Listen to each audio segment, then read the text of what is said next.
This is Carolina Ghost Towns, a podcast about the vanished towns and lost communities in South Carolina, North Carolina, and maybe a few other places. I'm your host, Tom Taylor.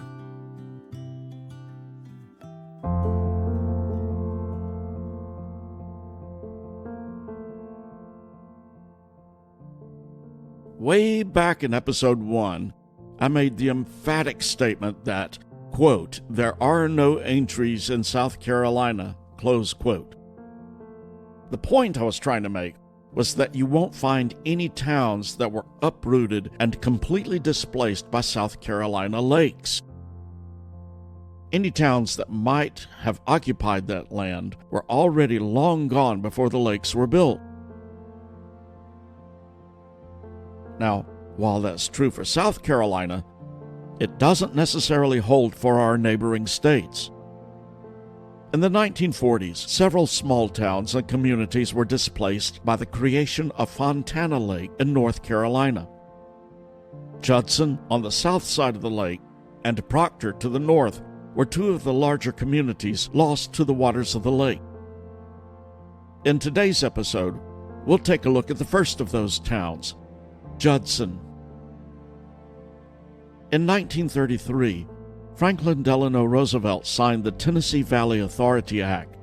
According to Wikipedia, quote, its initial purpose was to provide navigation, flood control, electricity generation, fertilizer manufacturing, regional planning, and economic development to the Tennessee Valley, a region that had suffered from lack of infrastructure and even more extensive poverty during the Great Depression than other regions of the nation, close quote.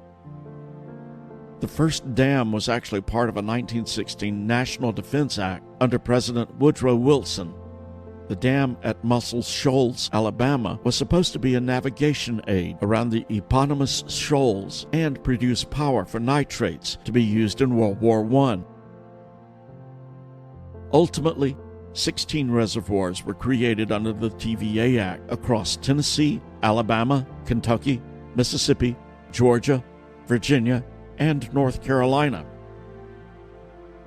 Emphasis shifted from navigation to power generation, which took greater urgency as the United States entered World War II. That urgency wound up displacing several communities along the Tennessee River Valley.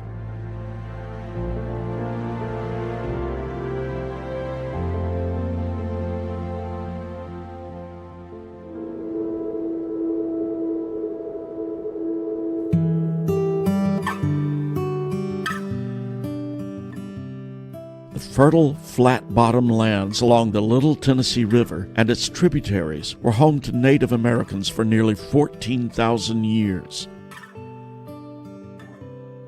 The town of Kittiwah, on the banks of the Tuckasegee River, a tributary of the Tennessee, is claimed by the Cherokee as their original town. Of course, we all know the story. European settlers came in and displaced the native inhabitants. The town of Kittiwah was destroyed in 1776, and the Cherokee were forced to move westward.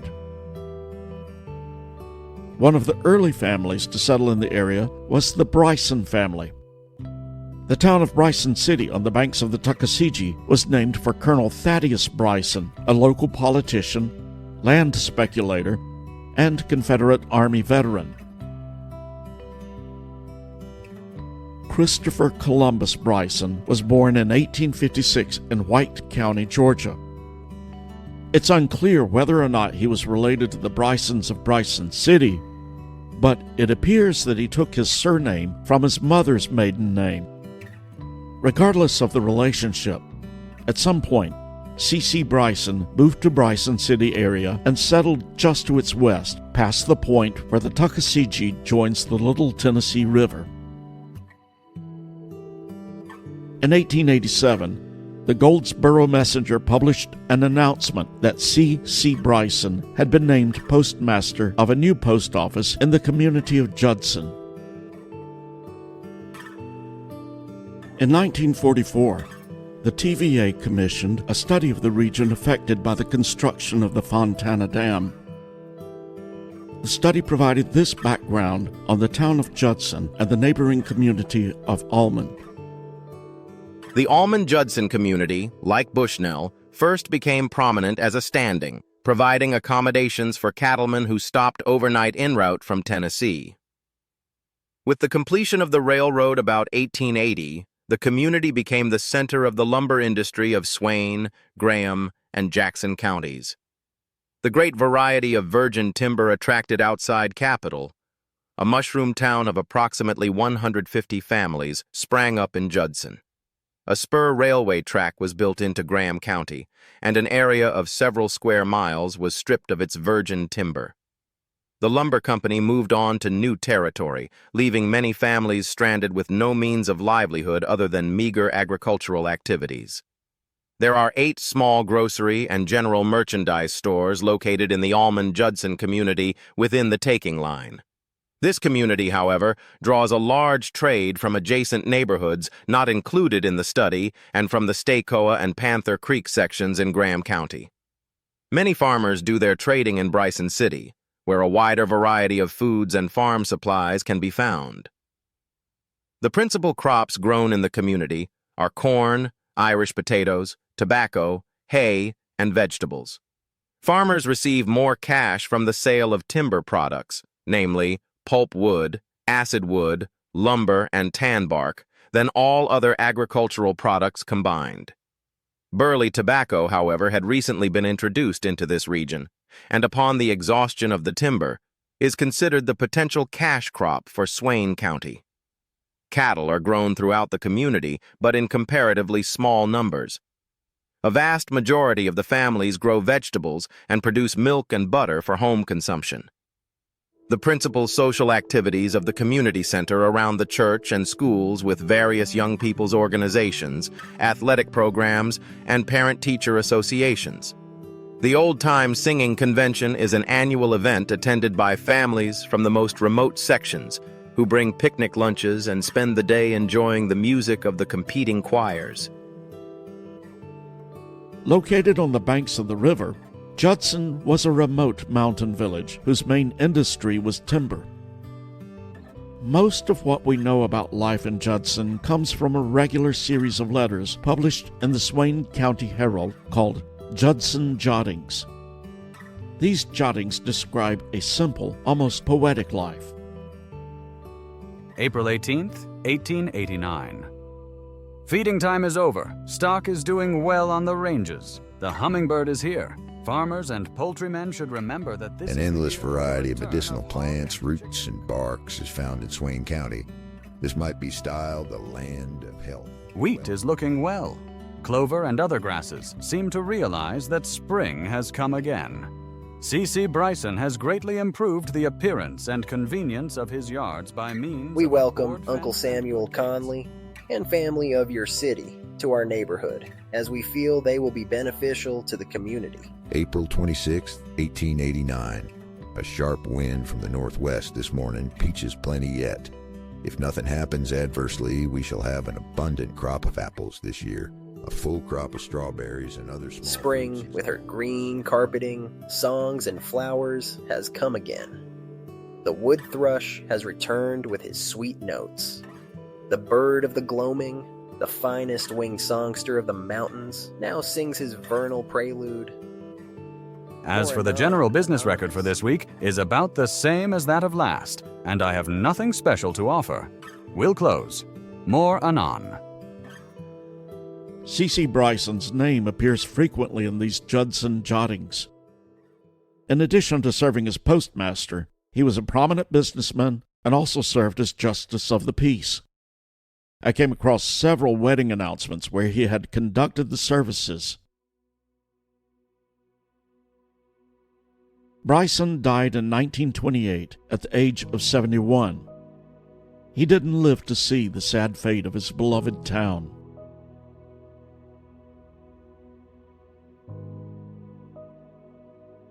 Life continued unchanged in Judson for many years.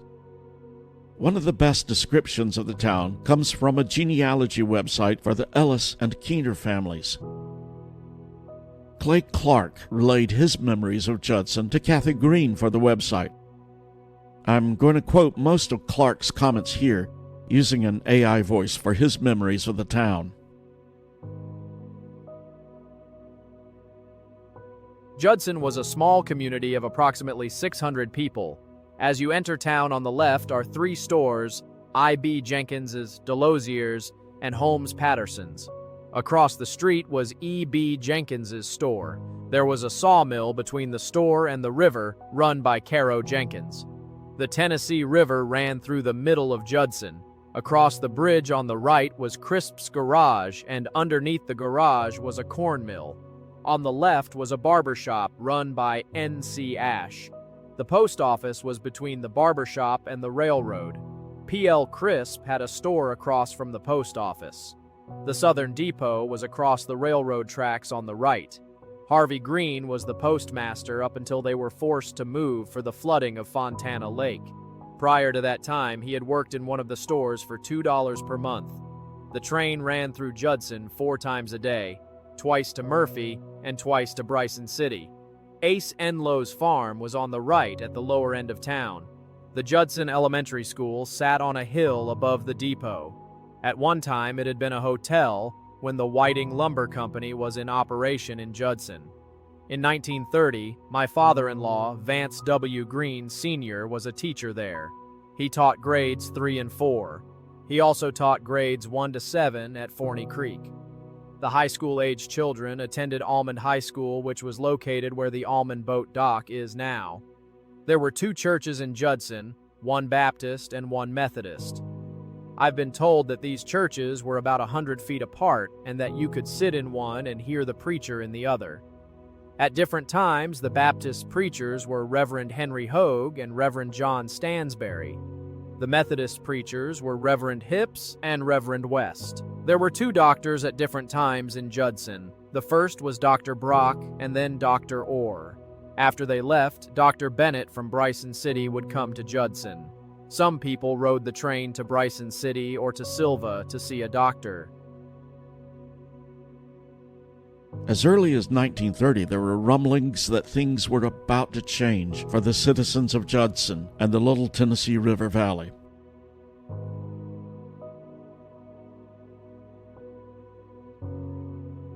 A 1931 article in the Asheville Citizen-Times proclaimed that, quote, Western North Carolina is destined to be the largest superpower zone in the world, close quote. It described a series of dams to be built along the Tennessee River to provide industrial power for the Southeast. The first paragraphs of the article told the story in glowing terms. Ambitious plan for section is ready for work. People have mountains to thank for wealth now being opened. Claude S. Ramsey, reporting. Vast superpower systems, interconnected in such a manner that all religious served may be assured of the adequate and constant supply of hydroelectric energy, which is the necessary prerequisite of industrial expansion. Ultimately will result from the various power developments completed, under construction and contemplated in western North Carolina. These power systems, when additional plants and interconnections under construction or projected are completed, will comprise the largest superpower zone in the world.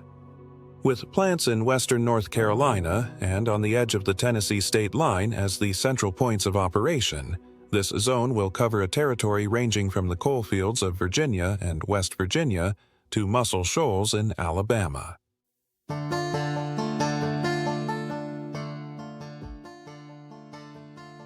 Remember that this was at the height of the Great Depression. I'm sure the glowing language about the coming industry and wealth was meant to bring hope to those hit hard by the economy.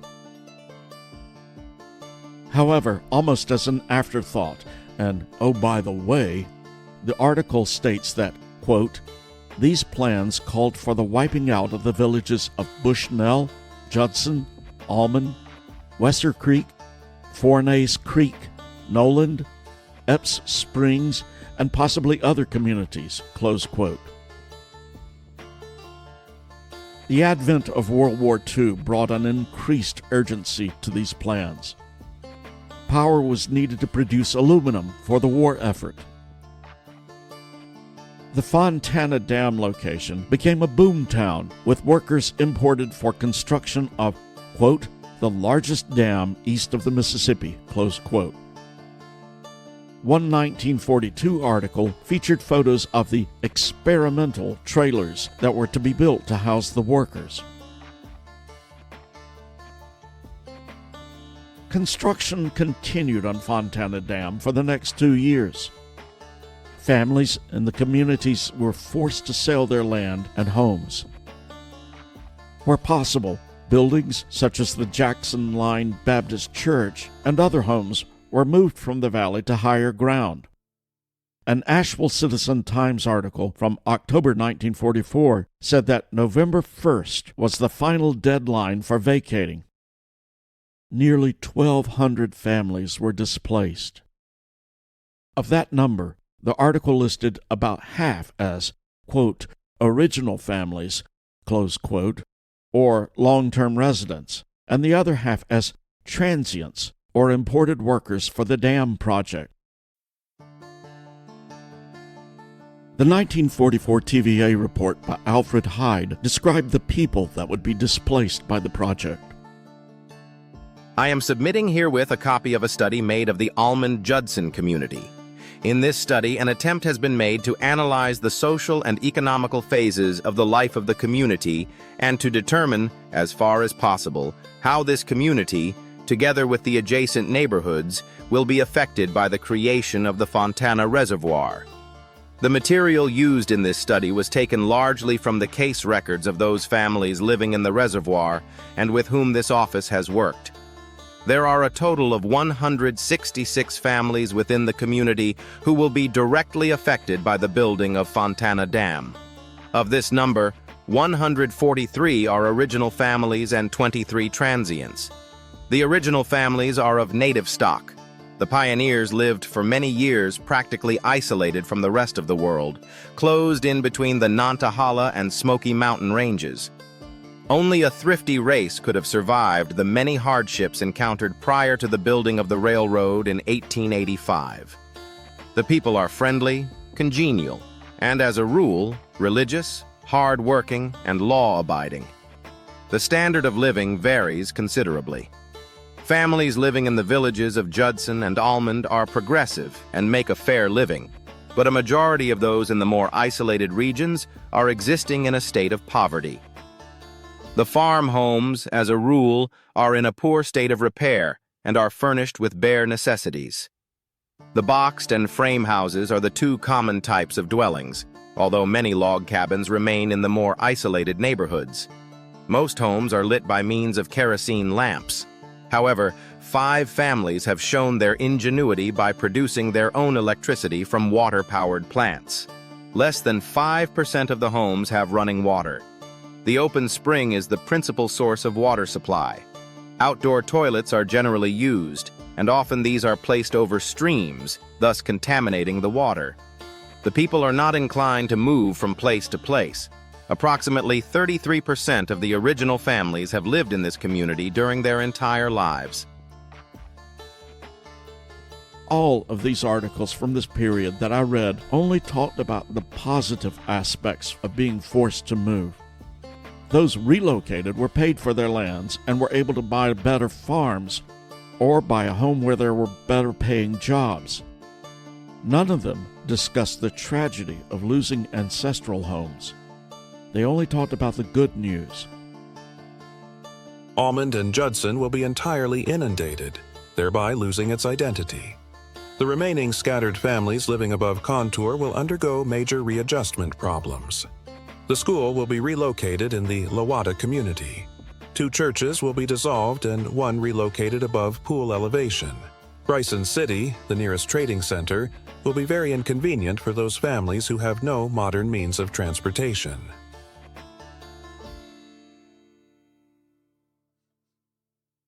In 2009, students from Western Carolina University interviewed longtime residents of the area affected by the TVA project. Troy and Edna Whiteside said this in their interview.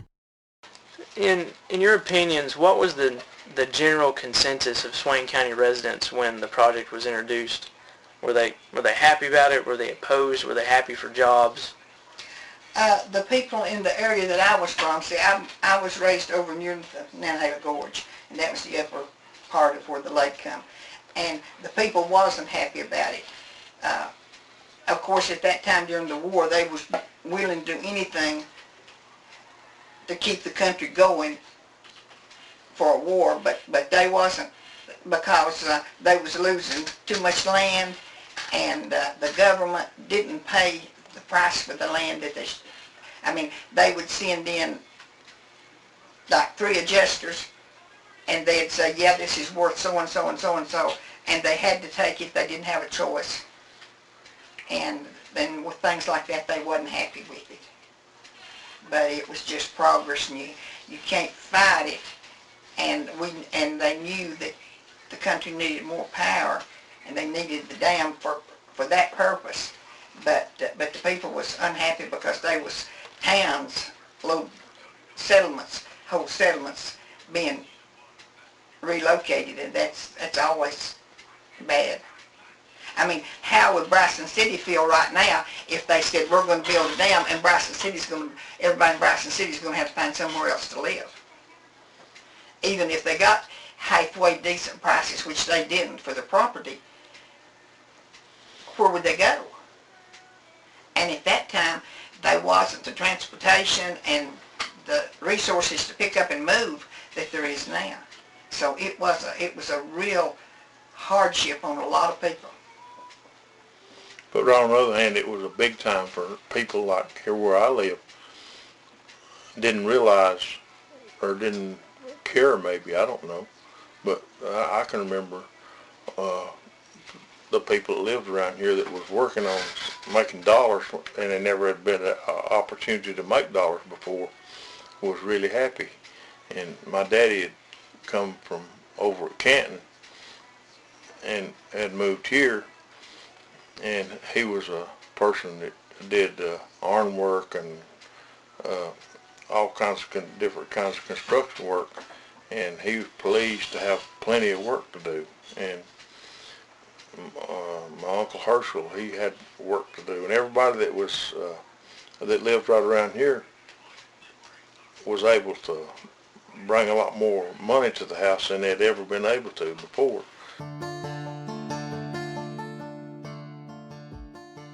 On November 7th, the Citizen-Times reported that the floodgates on the Fontana Dam had been closed and that water would start to fill the reservoir.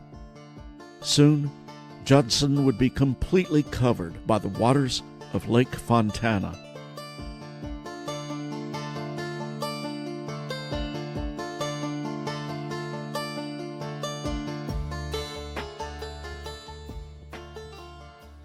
When I was little, our family would occasionally take a trip up to the western North Carolina mountains.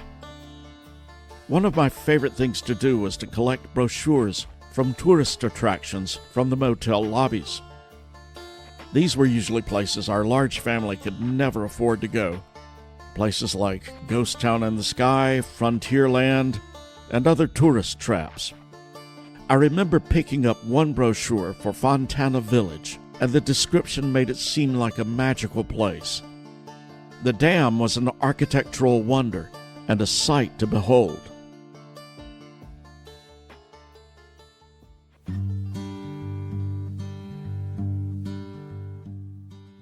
Fontana Lake is now a major draw for tourism in western North Carolina. In addition to the typical lake activities of boating and fishing, rivers that enter the lake's basin from the south have become a mecca for whitewater paddling. I've had the pleasure of running both the Nantahala and Tuckasegee rivers. The northern shore of Fontana Lake now sits within the boundary of the Great Smoky Mountain National Park. I haven't spent much time on Fontana itself, but I have taken the Great Smoky Mountain Railroad from Bryson City down to Wesser. A trestle crosses Lake Fontana just south of the location of Judson, and the tracks pass through the former village of Almond. The old Almond Depot still sits next to the tracks. It is said that at low water, foundations and other remnants of the town of Judson are visible. One of these days I may have to take a kayak up that way and see what's left.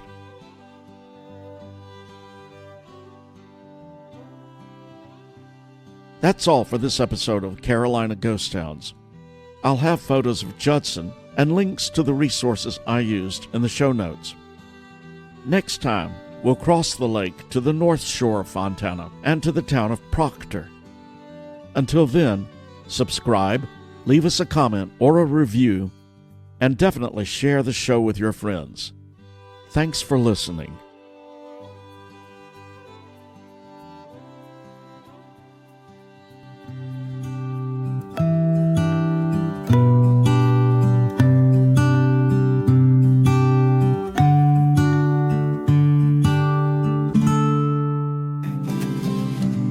In this southern ghost town, we found a story untold. In the shadows of the past, we unravel, secrets unfold. With each step we take, we journey back in time. In this southern ghost town, we leave our footprints behind. Thanks for listening. The opening music was composed by Lex FM with additional music from Pixabay. The song Southern Ghost Town was generated by Suno AI. All other music was composed and recorded by me, Tom Taylor. Carolina Ghost Towns is a part of the Random Connections empire. It's pretty much a one-man show, so I wear all the hats, including producer, writer, researcher, sound engineer, publicist, and bartender. If you like the show, please subscribe on your favorite pod venue and be sure to give us feedback. If you have questions, comments, or ideas for the show, you can reach me at carolinaghosttownspod@gmail.com. For more information and show notes, visit randomconnections.com. Thank you. In this southern ghost town, we found a story untold. In the shadows of the past, we unravel, secrets unfold. With each step we take, we journey back in time. In this southern ghost town, we leave our footprints behind.